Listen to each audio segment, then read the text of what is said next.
Arestado ang isang lalaki sa isinagawang anti-criminality operation ng Pasig City Police matapos mahulihan ng hinihinalang shabu na nagkakahalaga ng mahigit 68,000 piso. Kinilala ang suspect na 20 taong gulang, residente ng Barangay Manggahan, Pasig City. Batay sa ulat, bandang alas 4:40 ng hapon ng Setyembre 2, nagsagawa ng oplansita ang mga tauhan ng Substation 8 sa kahabaan ng Manuel L. Quezon Street sa Barangay Manggahan.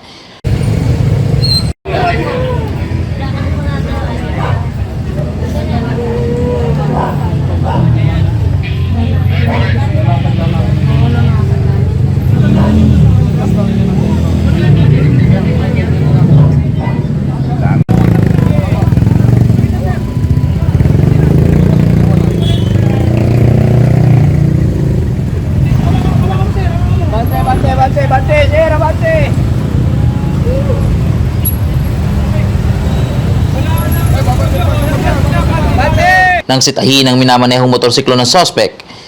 Habang hinihinga ng lisensya, nahulog umano mula sa kanyang pitaka ang 2 piraso ng heat-sealed plastic sachet na naglalaman ng puting kristal na hinihinalang shabu. Tinatayang aabot ng 10 gramo ang nakumpiska na may halagang 68,000 pesos batay sa standard drug price.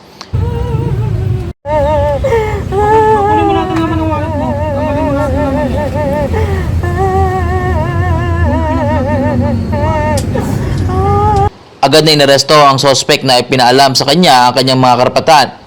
Isinagawa rin ng inventory at marking ng mga ebidensya sa harap ng barangay kagawad at kinatawan ng media.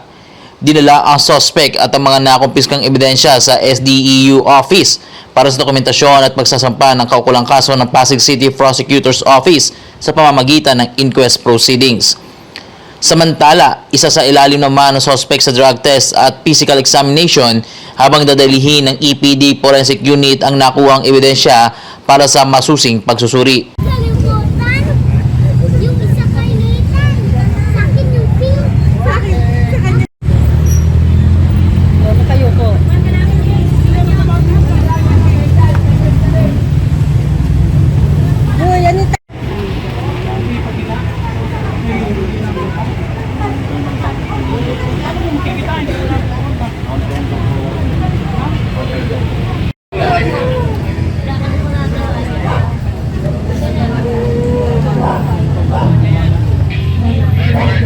Ako si Monching para sa latest ng iNews Pasig, Balita Buhay, Pasigueño.